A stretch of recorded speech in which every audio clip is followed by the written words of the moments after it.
most of the time.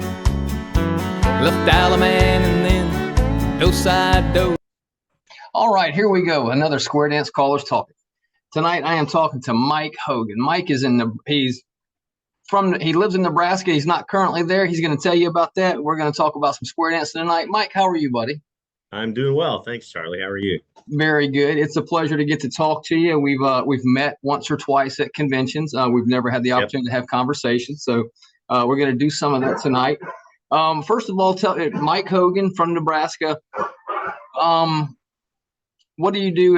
You're in an office right now. So what do you do in the real world?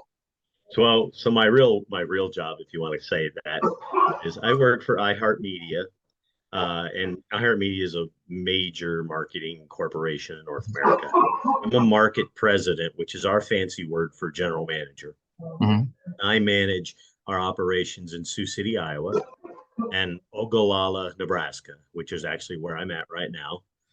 So I live in Omaha, and I get to choose in the morning, do I want to go 2 hours north or 5 hours west? Okay. So I usually spend a week in each market. And so here I am in beautiful Ogallala, Nebraska. You'll have to look it up on the map. I will. I've never heard of it. I will definitely look that up. Well, I did not know that. I knew you were in marketing. I didn't know it was iHeartMedia. That's impressive. I love that. And do you have a big presence in Atlanta? You were telling me. Yep. And but what I've been doing with these podcasts is talking to square dance callers about the business, about their backgrounds, their lifestyles. Tell me, when did you start dancing square dance? So I started beginner lessons in the fall of '75. Okay. And I graduated in February of '76. And interestingly, I actually called my first tip 2 days before I graduated from beginner class.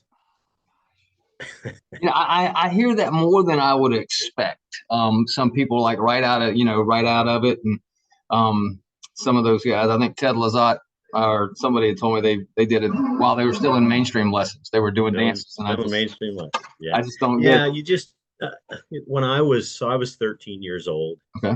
I played the guitar and the saxophone and sang with two groups in school, and I'm kind of a math freak, so the geometrical part of choreography just fit. And so yeah, my mother asked me about halfway through class if I thought I might want to learn how to call, and boy, I was all in. But to be totally truthful, the reason that I went and stayed in square dancing is my mother made me take lessons. Okay. And I stayed because I was a dorky little 13-year-old boy, and I got to hold girls' hands. Very nice. Yeah. Good thing. Yeah. Yeah. I was going to ask. So it was your mother that got you into it and kept you going, and then of course you're 13 and you get to hold a girl's hand. That keeps you going for sure. Yeah. We had a teen club, so it was pretty cool. Oh, very nice. So you already had kind of a musical background, with the instruments and singing and everything else, and being in two groups. So. Were there any influences that obviously when you were going through classes, Sure. Any influences in your calling that kind of said, hey, this is kind of the path you might want to look at or anything like that? So the guy that first took me under his wing to start training me was Dan Nordby. Okay. Dan had started calling. I think he'd been calling about 9 years, I think, at that time. And he taught my parents' club. So Mom kind of worked him into, hey, you want to teach this kid of mine too. And it was great. And it wasn't, it was a little early because I know we got together a few times and we talked about modules and zeros and equivalents. And back then, a partner line was a 1P, 2P line, and some of those kinds of things. And to be honest, a lot of it was just way up here because I hadn't even had all the calls yet, but it really got me started. And then he was my source originally to get records from until I figured out where I could go to buy them. And this was 1976, and there were a lot of clubs in Omaha. And hats off to the callers that were calling for those clubs, because everywhere I went, they'd let me call a tip. So I got to call a lot. And then right after I finished class, the caller that was calling for our teen club resigned, and my teen club hired me to be their caller.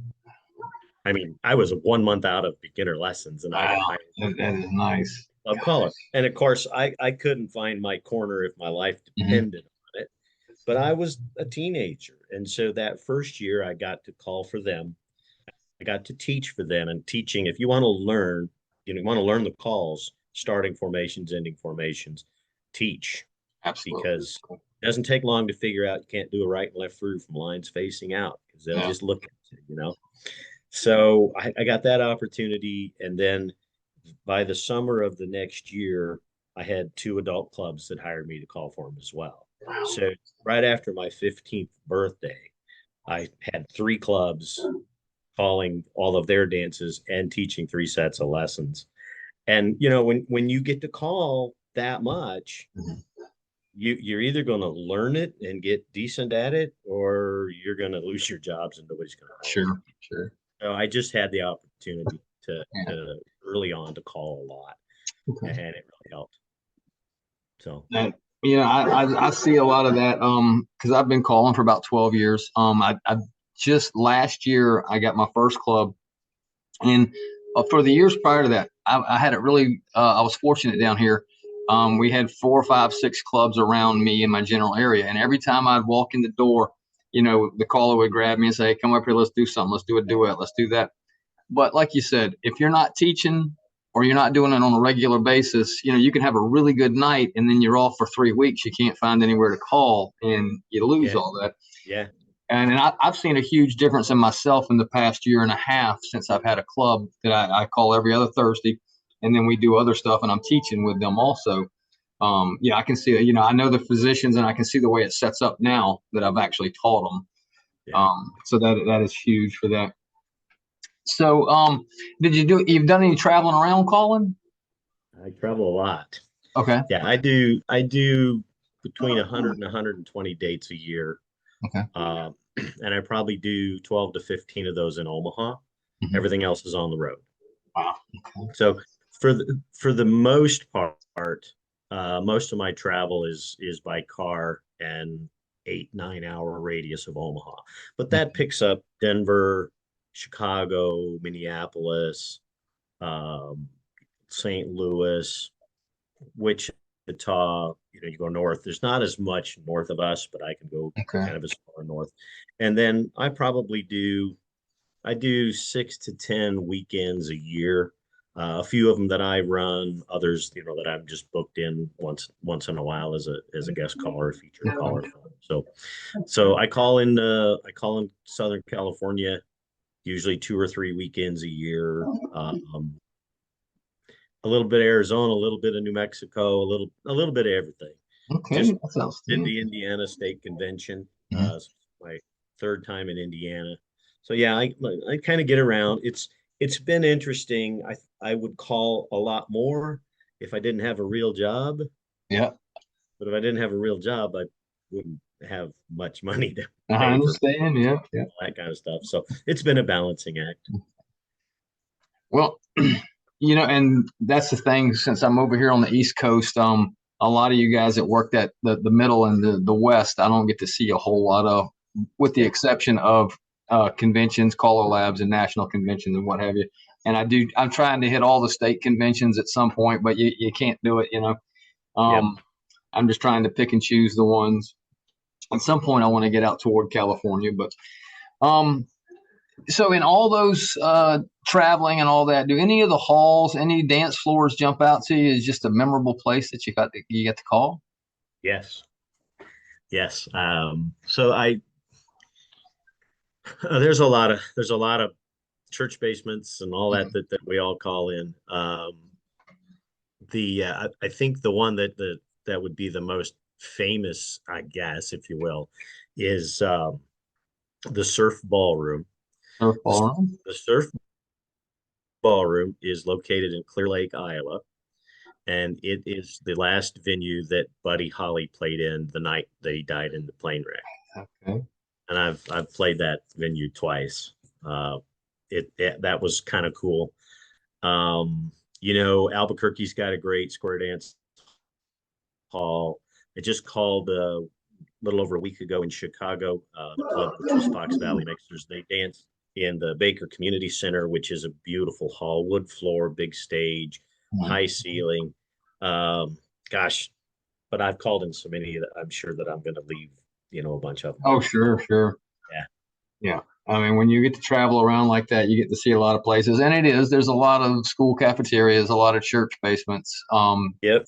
gymnasiums, and all those Gymnasiums. are, if I can get, if a square will get together for me, I'll call in a yard. It doesn't matter, but when you get that rare, that, the floating wood floor or an old schoolhouse or something like that, it's something special for Yeah. sure. Some of the little towns. Um, there's a Burton, Kansas. It's a little town down around Wichita. Small town, but some of these old towns have the old community center building that's got the wood floor and the stage, and the acoustics are just phenomenal. I love halls like that. That's awesome. It's fantastic. Yeah. Now, we were talking right before we got on, and about the first time I remember hearing you speak, and that was at a Callerlab convention where you were doing one of the keynotes on marketing and all that. Tell me about you and Callerlab, some of the stuff you did with them or are doing. Well, so let's see. I started calling in '76. I didn't join Callerlab until '86. Okay. That was kind of in that window where at first you had to be invited, and then you didn't have to be invited, but you had to meet, so many dances a year and 3 years of experience and all those kinds of things. And so somebody invited me to get involved, and I'll tell you, I bleed blue. I've been a member since then. I've always been a person that likes to get involved and try and help. So I'm on lots of committees. Because of the marketing work that I do for a living, I got involved in originally what was called the RPM committee, and then was eventually changed to the marketing committee. Okay. And I was the vice chairman of the RPM committee for a while. We moved it into the marketing committee, and I was the marketing committee chairman for several years. I got on the board of governors. I'm not sure if it's maybe 10 or 11 years I've been on the board of governors.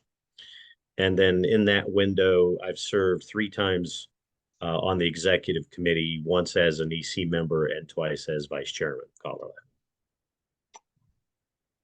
I know that certainly takes up a lot of time, and we appreciate everything you do for that, because I'm a huge Callerlab fan myself. I don't know if I would still be in it if not for Callerlab. When I started going to the conventions, it opened up a whole new world, because again, I didn't travel much in the beginning, and I just knew the little groups around me, and I enjoyed it. But Sure.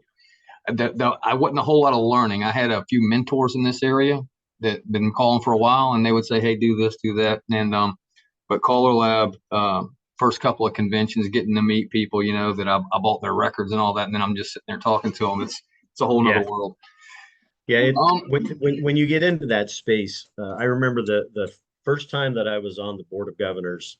They had a private get together for the board of governors and the chairman and vice chairman of committees. Actually, I think it was when I was on a committee chairman, and so many of these icon world-class callers are involved in leadership in Callerlab. So I just remember just being in awe of all these people.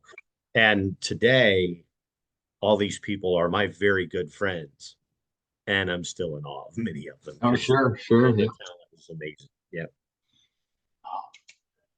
Well, now, obviously, were you born and raised in Nebraska, or did you move there? We moved here when I was 5. My dad was career Air Force. Okay. And we bounced around a little bit. Lived in Japan for 3 years early. What part of Japan? Japan. Okay. Because my son. Age 2 to 5. Oh, okay. Okay. So I don't know. I know we could see Mount Fuji from the base. That's as good as I can get it. My son was in the Air Force, and he was stationed in Misawa, which is northern Japan. And so we went out there one time to visit him while he was out there. And that's obviously it's a whole nother world out there. It's just amazing. It's a beautiful place. But I've lived here. I've lived in the Omaha area since I was 5. So yeah. And so I ask everybody just to get an idea, because I mean I'm a kid of the '80s when it comes to metal music and everything else. if you're not listening or enjoying square dance music, what kind of music do you listen to? I probably listen more to today's top 40 country than Well, you're anything an iHeart else. Radio. Okay, so Yeah, but I mean, iHeart has every genre of music you can right. imagine. So I listen to a lot of music. Okay. I like classic rock. I like some of what we call classic classic hits, which is 80s, 90s Right. pop type music. Not a huge fan of today's top 40 stuff. Yeah. I still listen to it because I have a station that plays that format. I'm a sports talk fan. I really, Okay. especially football season, I listen to a lot of sports talk Okay. and and a little bit of everything. Very nice. Okay. You know, just a little bit of everything. But probably top 40 countries what I listen to the most. Okay. Yeah, I ask because I mean, it's all over the board, and you know it as well as I do with some of the record producers we have with the Scott Bennett's of the world. I mean, he's a classic rock guy. You know, Yep. 70s, 80s. Yeah. Ted Yeah. Lizotte around the 80s and all that Yep. stuff. Um, Yeah, and I record on Blue Star for Buddy Weaver. okay, I And was going to ask you. You record with Buddy. yeah, What's some of your favorite ones you've done? well, I think my favorite is Blue Moon. Okay. I did one. Well, so the original song "Green Green" Yep. was recorded by Marshall Flippo, Okay. and I got a chance to re-record that, new music remastered Hmm. on Blue Star, and it's probably the best seller of the ones that I've recorded. Very nice. And I this is my fun story with Flip. I never got a chance to call with Flip. Um, Went to Callerlab Convention. They were doing duets. One of the after party dances was duets, and Bear Miller and I were asked to do a duet together. So we set that all up. We were going to do Green Green. Now Flip had already retired from calling, but this was the last convention that he came to, and I went over to him, and it ended up being myself and Bear and Mike Seastrom and Lanny Weekland. That's our idea of a duet. Okay. Okay. And I went and I hit up Flip to see if he would come up and do it with us. And originally Flip's like, well, I've quit calling. I really appreciate you asking me, and you did a really good job with the song, but I think I'm just gonna watch. Well, then our time came, and boy, when our time came, here comes Flip with his microphone in hand, and I went, Nice. Very I'm down. nice. So got up, and so the five of us did a duet. Five-man duet. Very nice. Yeah, Okay. yeah. Oh, Vernon gave us a little guff for that, but okay. that's Yeah. No, and I've told a couple people, I never had the opportunity to actually speak with Marshall Flippo. I met him, I think the last Caller Lab that he went to, he was walking in one of the banquets, and yep, of course, I mean, a rock star, and I got to shake his hand and say, "How are you, sir?" And and they kept on moving, and sure. unfortunately, that was the last opportunity I would have had. So, um, now I'm in the middle of thinking about my Caller Lab stuff. So when you record with Blue Star, and Yep. so you Blue Moon, Green Green, you redid. If you go to a dance, anything particular you like to pull out, just if somebody doesn't know you, say, "Hey, this is me." Is it Blue Moon or Green Green or a different one? Yeah, I do Blue Moon a lot. I don't know. You asked about what kind of music. Even though I listen to a lot of top 40 country, I'm sure that I do one, maybe two country songs a night tops. All right. Okay. Most everything else is going to be a classic rock type of song, Okay. or a pop hits type of song. Um, Gosh, I don't know. There's so much good music No, out I there. understand. I got I got I got Tony's stuff and Jet's stuff Yeah. and Scott's stuff and Shauna's stuff, and of course all of Buddy's stuff, and I mix it around quite a bit. Now, as far as the calling, I mean, and I meant to ask you earlier, how high do you dance and how high do you call level wise? A2. A2. Okay. Yeah. And I was asked to do, and I did at the Wichita convention. They asked me to do an intro to C1, which I did, but I had to do a lot of homework. So, and I had a club ask me a few weeks ago if I could teach advanced, and I said, well, I don't know advanced. And now I've taken advanced lessons twice from beginning to end, but since we don't, there's only one club down here that really dances it, and I don't get over right. there that often. I know all the advanced moves, but I said, hey, I'll do it. I'll do my homework. I'll do 5 or 6. I'll memorize them and I'll get them, and we'll figure it out. So we'll see if that Well, works out. So not you won't learn it any better than by yeah, teaching it. yeah. And then No doubt. I was talking about that. I said, if there's one way I'll learn it if I memorize it all. So Yep. oh my gosh. So and I asked this of her, and I didn't tell you ahead of time. I hate to do that to you, but now, first of all, Okay. are you more of a site caller, memory module, or you a little bit of all? How do you approach it? Well, I'm a little bit of everything. Actually, yeah, I'm a little bit of everything. I do a lot of site calling. Um, I have a lot of, I don't do a lot of true module calling. Most of my module material is get outs. Okay. I must have 1,000 memorized get outs, either to an Allemande left or right left grand or home or stirred. I Mhm. always end my patterns by stirring everybody. So I've got a lot of memorized material like that. I have a lot of flow modules that I use just to move people around. A lot of times I kind of got by the second or third tip, I've got a real feel for what the floor can handle. Right. And that allows me to kind of decide where I want to go with the material that I want to use that night. So I may have a theme, a specific get out, something that I want to work.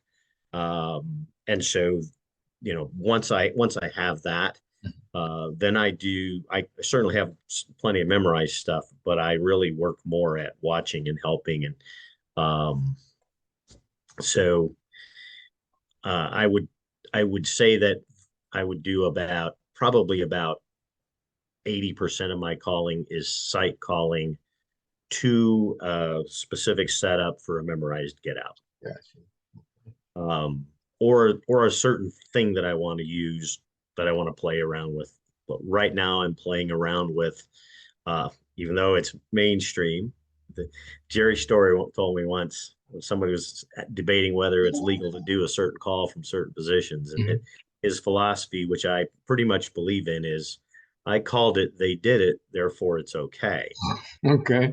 But them doing it is a matter of you being able to give them enough pieces of what you want to do ahead of time so that they'll do it. So I actually do, imagine a double pass through position, Mhm. everybody veer left. So you've got the two boxes are offset. And then I do a double pass through with nobody. So they Gotcha. pass on the sides all the way through, double pass through with nobody. Well, they have to have confidence that to just trust that you're going to lead them the right direction, because if not, they won't do it. They'll have no clue what you want them to do. So you don't you set the way I set that up is I do a flutter wheel in the middle that gets our body flow going, everybody veer left, and then I just have them extend part of the way so the girls meet chain down the line. And they go, oh, that was cool. But you get them in that offset box just for a moment and you get them right back out of it. Do that a couple of times. They get used to the idea of being offset, and then they'll do the double pass through with nobody. Gotcha.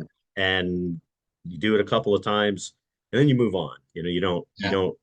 You don't hang on that thing all night. And there's other things. I'm doing a lot of SSD dances now, which I love. But so Dixie style is not a call that you can, excuse me, Dixie style to a wave Right. is not a call in the SSD program, and that's fine.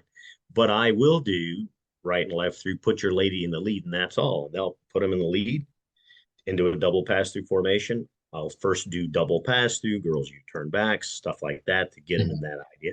Then I'll put your lady in the lead, girls shake hands, pull by with the boy, left touch quarter, have an ocean wave. That's a Dixie style to an ocean wave. I don't have to tell them that's what it is. To them, it's something different. It's creative.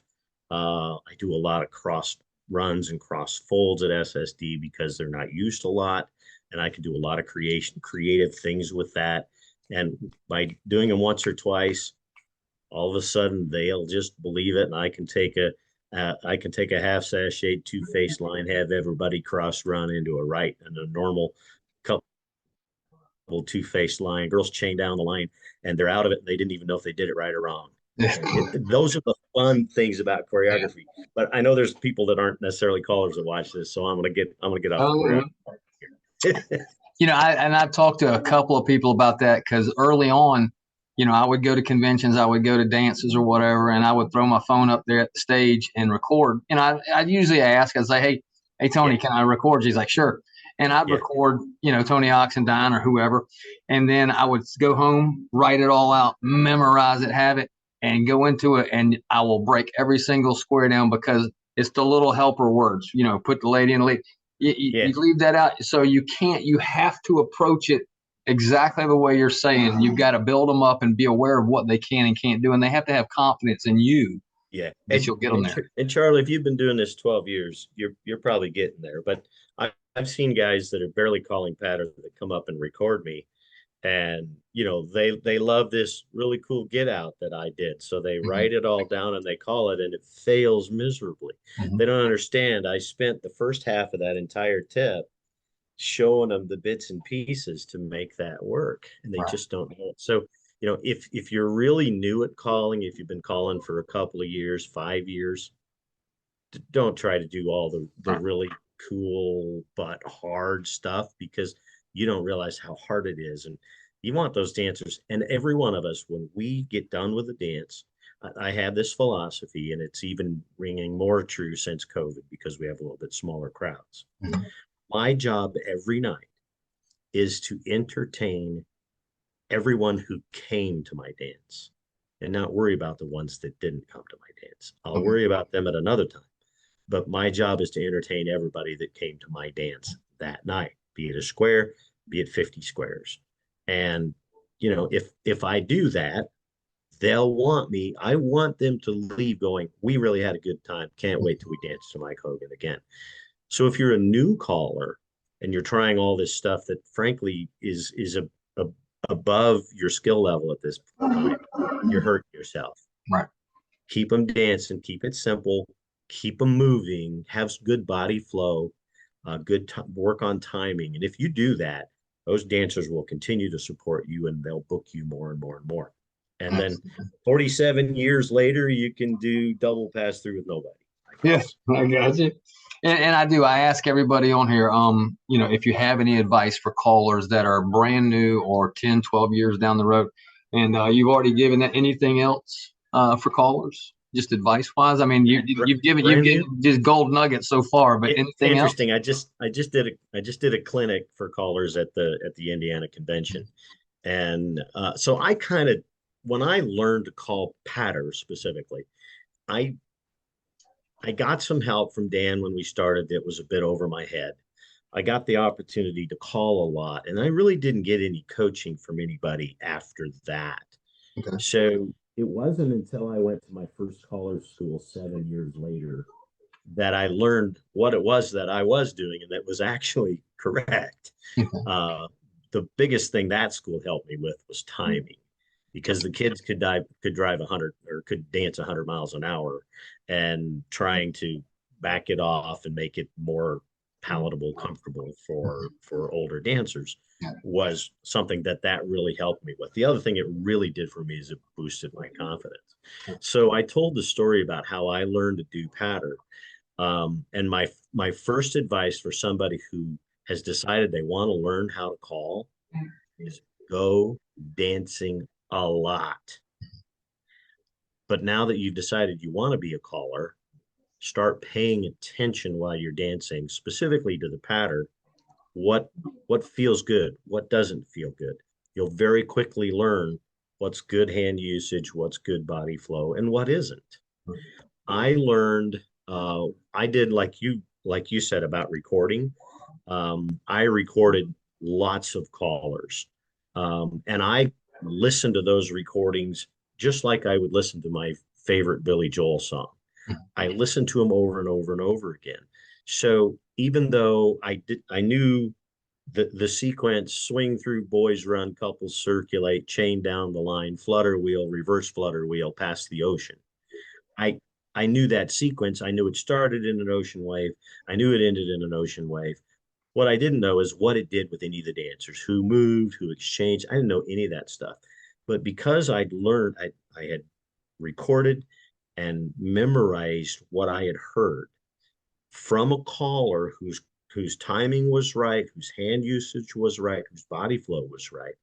I could call that sequence just like singing a song. And if I did it exactly the way that they did it, the timing was right, the body flow was right, the hand usage was right.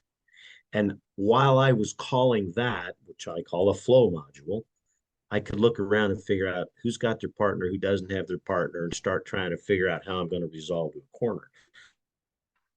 Most callers, when they start calling, a lot of them, they're either going to do modules or they're going to do site calling, right?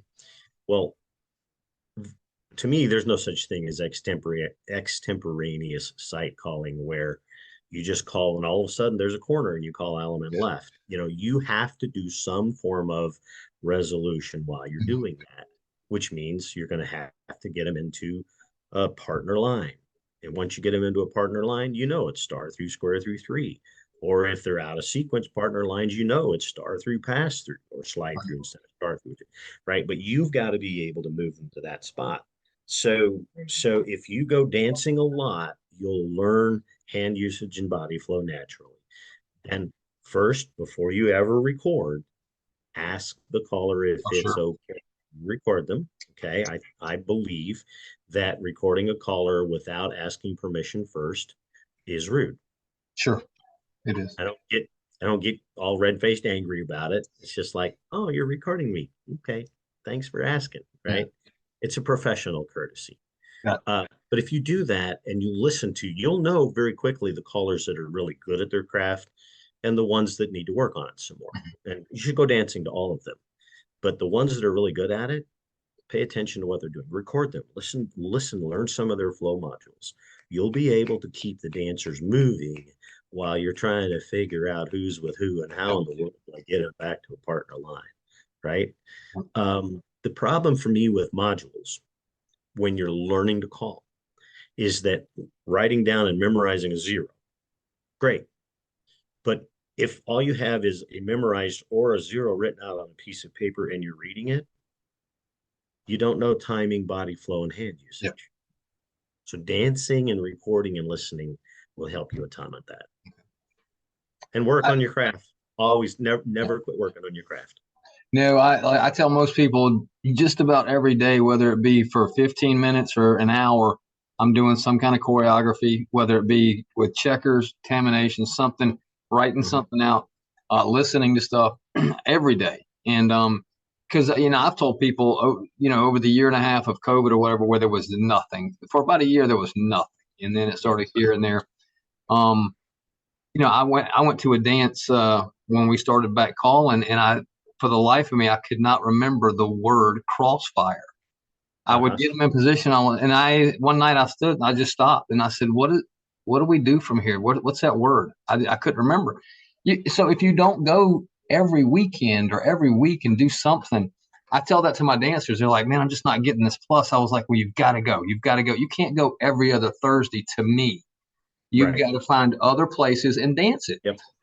It's just not possible unless you're a teen club, but you can, teach them everything in one night. Seems like. Yeah. There's always the one-offs. But the norm is you've got to go and dance a lot. Yep. You got to go dance, and I tell people you got to be up in front of people calling. You can't do it in your living room. I've tried to get better sitting in my living room doing it to an empty floor. It's impossible for timing. And the Callerlab is especially big, but the caller schools, there's plenty of caller schools out there, because I didn't know about body flow and hand usage when I first started calling. You know, Right. the guys that work with me, they showed me how to get to the corner and find the corner and to move dancers. But, you know, there was no, hey, don't use the left hand 2 times in a row. I didn't Right. know that. And so, Right. I work on that now. Man, Mike, that's good stuff, buddy. I tell people that's why I started doing this, because it's a free caller school for me, getting to talk to you guys. And so, and that being said, and you kind of opened it up for me, because I don't try and go in cold for people and say, do you have and of course you have a lot from what you said, a favorite get out from Mainstreamer Plus, not a complicated one. I just, like I tell people, my favorite get out, and it's very easy from a corner box, is relay the deucey and spread to an Allemande left, and you got to time it, for the ladies to spread from that position. And but do you have any get outs that just Sure. your favorite one? Okay, so partner line, 1P, 2P line, whatever term you want to use it. I think partner line is the correct term now. Partner line in sequence. Touch a quarter, single file circulate 1.5, 3 pair same sexes trade, girls only spread apart, girls U-turn back, Allemande left. And I've seen a lot of other guys use that one as well. Okay. So for me, I can do that with a beginner group, or with I can do that with just about any group, mainstream or plus. I have to watch the floor. I use the term 3 pair same sexes trade, so they have identified, oh yes, 2 boys, 2 girls, 2 boys, little helping words like that. Right. And if they walk through that, and I don't have to watch, I mean, I just single file circulate 1.5, 3 pair same sexes trade, girls spread apart, girls U-turn back, Allemande left. It's a weird formation when the girls do the U-turn back to the Allemande left, and it works, right? They're like, oh, that was cool. So I do a lot of yin and yang. So the yang of that, which is same partner line, left touch a quarter, single file circulate 1.5, 3 pair same sexes trade. That 3 pair ends up being 2 boys, 2 girls, 2 boys. Center girls spread, only the center girls spread apart. Then all the boys U-turn back, Allemande left. And it's, and they're like, wow, that was cool. It's just, it's the same exact concept. So I like that one. I don't know. I've got a bunch of them. Oh yeah, no, I just like to grab a couple of them and I'll start working with them where I can. Now, about you travel a lot. From what you're saying, and of course you're in radio. So do you listen to more podcasts, or do you sports talk and music? What do you do for fun that's not square dance calling? Movie guy, TV guy, radio? Tell me about Mike. Well, it's a little different now because my wife Denise and I have 2 children who are adults now. Both are launched into their careers, and between them we have 3 grandchildren. Okay. So I'm a big family guy. I save 1 full weekend a month and don't call. And a lot of times I'll save the weekend that has a holiday connected to it. So Memorial Day week. Well, I do a Memorial Day weekend, but Labor Day weekend, Martin Luther King Day is on a Monday. So I'll take that whole weekend off. And the reason that I do that is my son and my son-in-law are both captains in the Army. Okay. So they generally live somewhere not close to us. Right. So when I get that extra day off, I'll take a 4-day weekend and we'll fly wherever they are and go see them. Now my daughter and son-in-law are in Stuttgart, Germany, so it doesn't work quite so easily. Sure. But I have found a way every year to take 2 weeks to go to Germany and spend 2 weeks with them. And my son and his wife are stationed at Fort Riley, Kansas, which is about 3 hours south of us. Okay. So, any weekend I'm open, I'll drive from Ogallala down there to spend a few days, a little bit of time with our granddaughter. Very nice. Very nice. That's it. Other than that, hobbies wise, I like the golf. I like to fish. I don't get to do much of either one of those. Hmm. I'm a woodworker, Okay. but I don't get to do a lot of that. Um, I guess those are kind of our passions, and then No, very nice. whatever my wife wants to do. Oh, We absolutely. Good answer. COVID Good taught answer. us to play a lot of cards with friends. We do that now quite a bit. Yeah. Okay. Well, and two, I like to ask, and a lot of people have stuff planned out, and they know what do you have for the rest of the year? I mean, I know the year's coming to an end. Do you have any dances or anything you want to put out there? Oh gosh, what am I doing the rest of this year? Let's see. I should know this. I a lot of times I don't know what I'm doing the next weekend until I look at the calendar. But I know I've got a well, I have Thanksgiving weekend off, right? So that is this coming weekend. Next weekend, I go to Salina, Kansas on Friday and Castle Rock, Colorado on Saturday. The 8th and 9th, the 9th, I'm in Coon Rapids, Minnesota, which is a suburb of Minneapolis. Okay. Sioux Falls on the 10th. I'm not sure what I'm doing the 15th, 16th, 17th. I'm sure I'm doing something. And then the holidays happen and I take the week between Christmas and New Year's off. Um, doing my first, I'm involved in my first square dance cruise next February. That's the one that Tony and Jack I and, will see you there, sir. are you going on our Yes, sir. cruise? I'm going to dance. Absolutely. Wouldn't miss that. We have, I think it's 76 squares Mhm. of dancers going on that cruise. Yeah. It is gonna be a party. So I'm looking Yeah. forward to that. Got some fun things next year that I'm doing. So Very nice. Okay. yeah. Yeah. Yeah. I tell a few people when we were in Pittsburgh for the Callerlab year before last, Yep. I was sitting at a bar in the lobby there with Jack and Tony. Mhm. And Jack actually approached me, but he said, "Hey man, are you going on this cruise with us?" And I was like, "I don't know what you're talking about. I've never been on a square dance cruise before." And he starts ripping off names. He's like, "With this guy, this," and he said, "It's me and Tony and Justin Russell." I said, "Just stop right there. You can stop it, Justin. I'll see y'all on the boat." And so I told my wife, and we started making plans. So I wouldn't You miss that. I'm looking you forward to that. Justin Russell fan? I am. I love Justin. He's an awesome dude. One of the So first big, national guys that I met, and yeah, of course he's relatively close in yep. Memphis.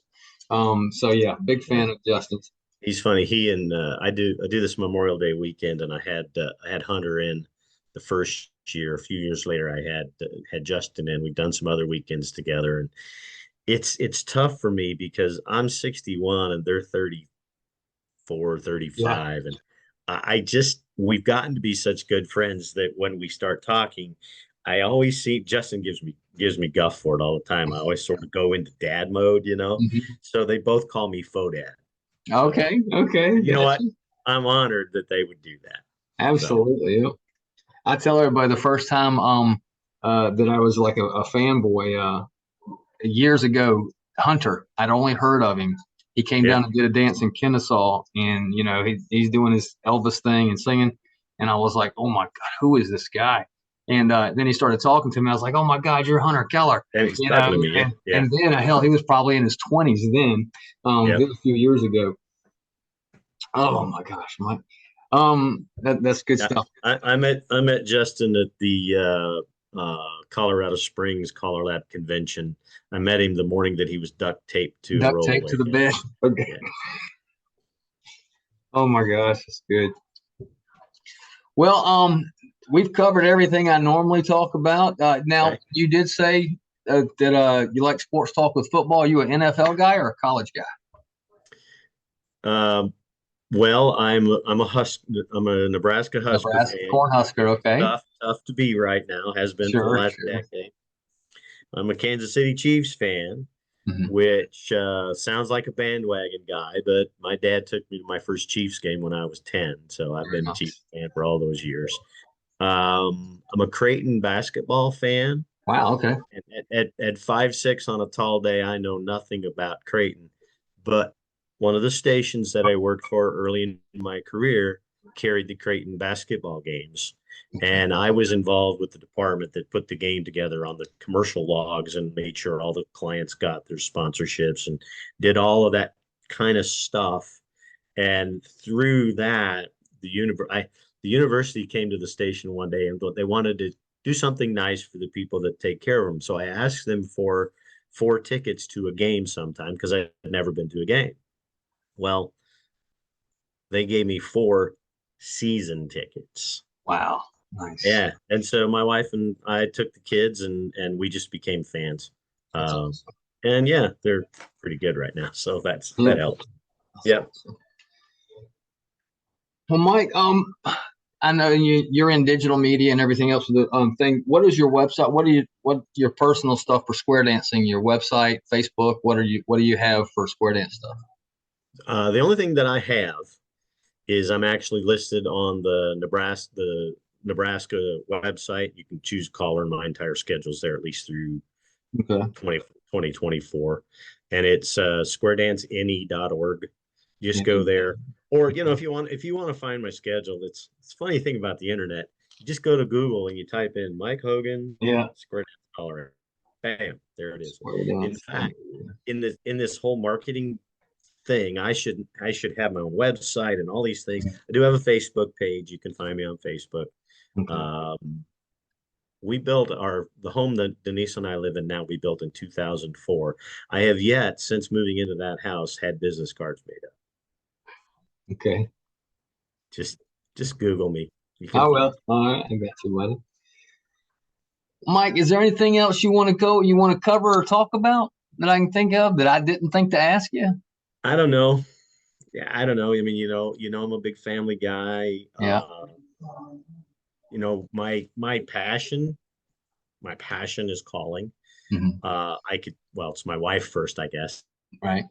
And then my wife and family, in order to wife and family, then calling, and frankly, then my job. If today someone said to me, you have to give up one, you either have to quit working or you got to quit calling, I'm going to give up my job. Now I'm 61 and I've been at it long enough now that I can do that. Yes. I worked full time. I wanted very badly to quit working and go full time calling back in the mid 80s. And my wife and I kind of figured out, more important to us than that is having children. And so we started our family, and I knew there was no way that I could really do a good job of being a dad if I was on the road all the time. So I had 3 clubs and taught 3 nights of lessons, and I coached soccer and baseball, and there's no question the proudest, the thing I am the most proud of in my entire life are my 2 children. Very nice. Okay. Yeah. Very nice. We'll end it on that, Mike. It's been a pleasure, brother. I wasn't even thinking about it, but I guess I will get to see you before Callerlab. I'll see you on the cruise ship. See you in February. In a couple of months. Absolutely. Right. Mike, it's my pleasure, buddy. It's good talking to you. I'll talk to you soon. I appreciate it. All right, buddy. Bye-bye.